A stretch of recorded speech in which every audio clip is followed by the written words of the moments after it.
Hi, first graders. Today we're going to read a book called No Voice Too Small, 14 Young Americans Making History. This book is edited by Lindsay H. Metcalf, Keila V. Dawson, and Jeanette Bradley, and it's illustrated by Jeanette Bradley. This book is very long, so we're only going to read about 3 young Americans making history. So today we're only going to focus on 3 of them. But before that, we're going to read a poem. And this poem is called Amplify by Lindsay H. Metcalf. No voice is too small to solve a problem that's big. A movement can spark within you, your family and friends, your community, your country, within your world.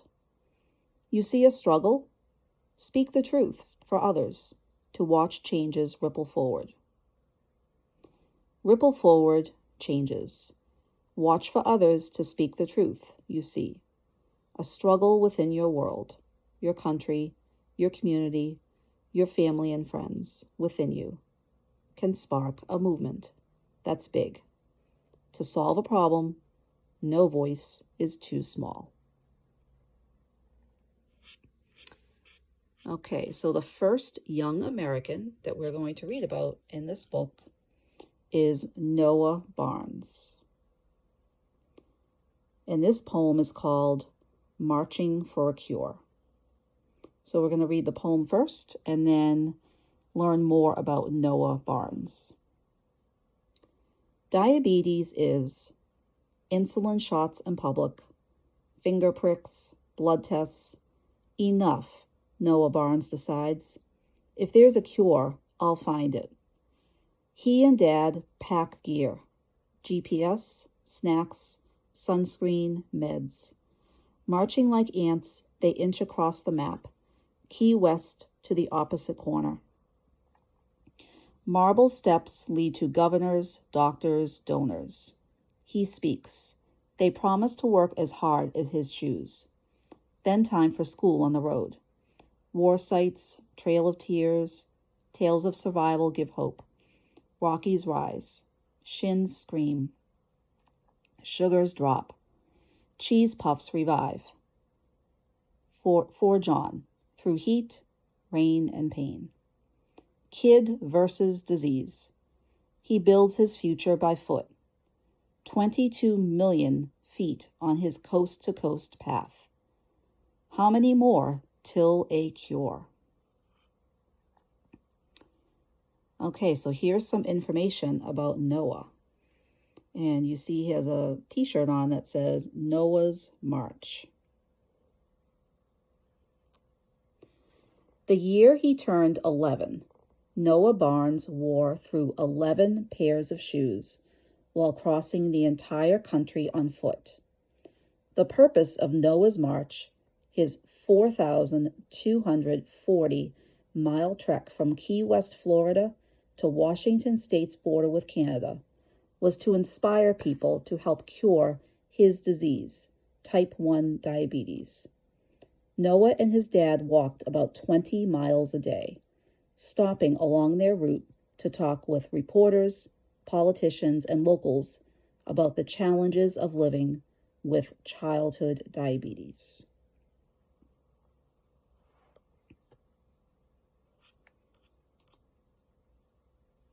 Okay, so the next young person we're going to read about is Mari Copeny. She is sometimes known as Little Miss Flint. And this poem is by Carol Boston Weatherford. And you'll notice that this poem is in the shape of a water bottle. Some things can be bottled, like water, for example. Bottled water is a lifeline for communities where water is not fit to drink. Like Flint, Michigan, for example. There, lead pipes poisoned the water, sickening many who drank it or bathed in it. Luckily, water can be bottled, but some things can't. like Mari Copeny, who, at 8 years old, wrote a letter to President Obama asking for his help. He flew to Flint to meet with Mari, but she didn't stop there. She raised funds for bottled water, kids' backpacks, and movie tickets. If we could bottle Mari's courage, commitment, and compassion, Flint would have clean water. Justice would flow like a river, and no one would thirst. So here is some information about Mari Copeny. Mari Copeny became an activist at age 8 because her life depended on it. In 2014, the town of Flint, Michigan, began to get its water from a new and cheaper source. Treated improperly, the Flint River water corroded city pipes and became contaminated with lead and other toxins.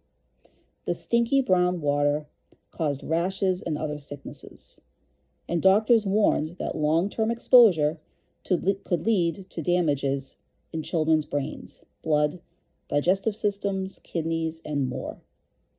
Years after Mari first opened bottles of water to take a bath and help her family cook, she still speaks out about the importance of safe water as Little Miss Flint.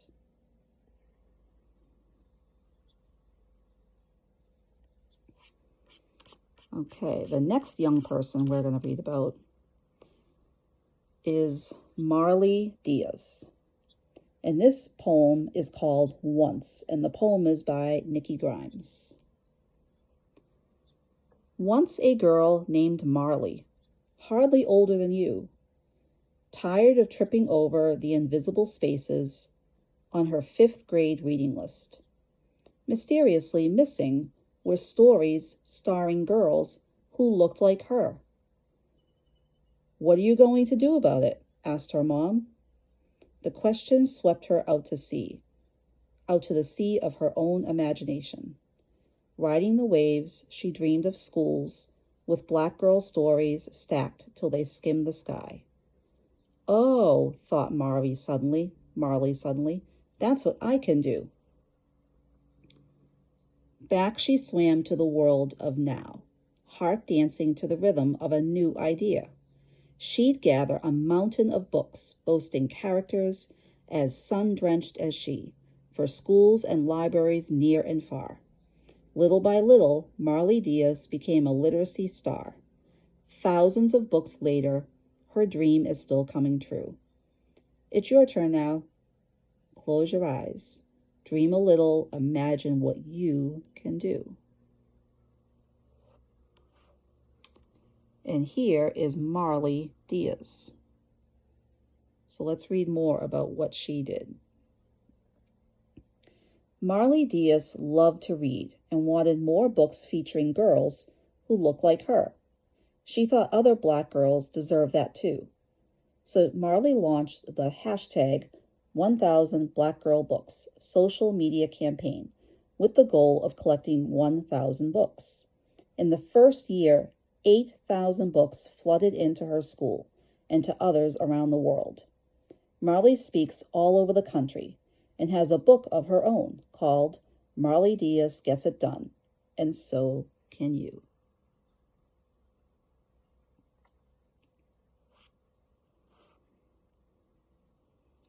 Okay, so here's a poem that we're going to read to end our reading today. And this poem is called Make Some Noise, and it's by Keila V. Dawson, Jeanette Bradley, and Lindsay H. Metcalf. Sometimes we see a problem and our hearts ache, and we think, someone should do something. But who is the someone, and what is the something? These 14 young Americans chose to be the someone who spoke up, stood up, leapt on stage. They took the mic, made small voices big, and did something to change our world. Each of us can be the someone who does something. We can speak our heartache, sing our joy, and share our dreams. We may be small, but we can roar.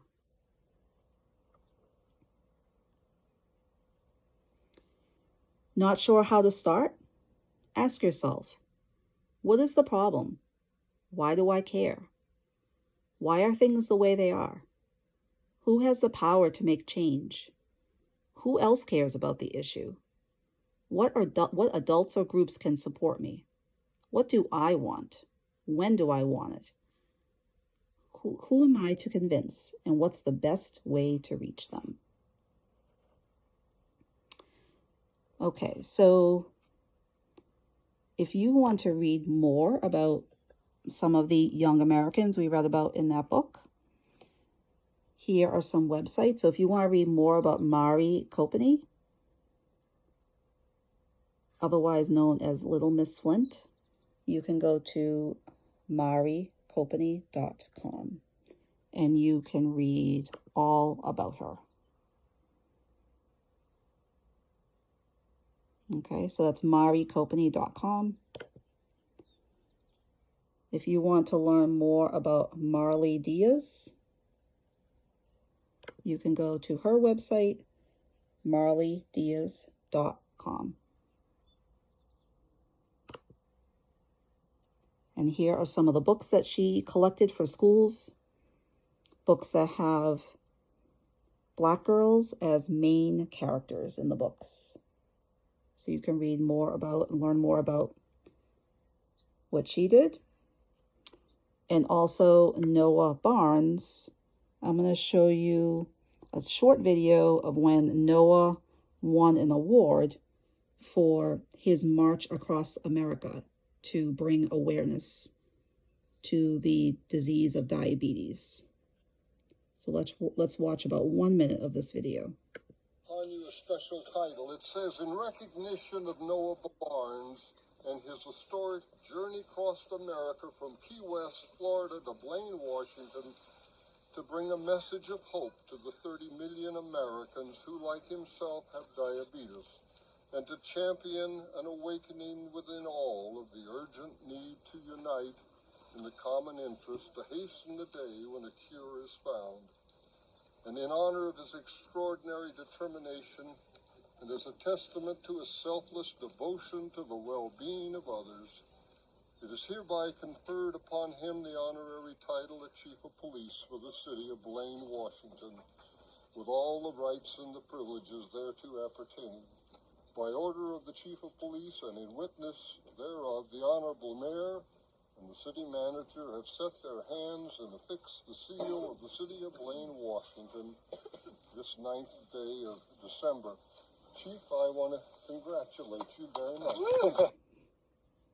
Okay, so I hope you enjoyed reading this book today. Again, it was called No Voice Too Small, 14 Young Americans Making History. So maybe another day we'll read about some of the other kids who are focused on in this book. Okay, that's all for now. See you soon.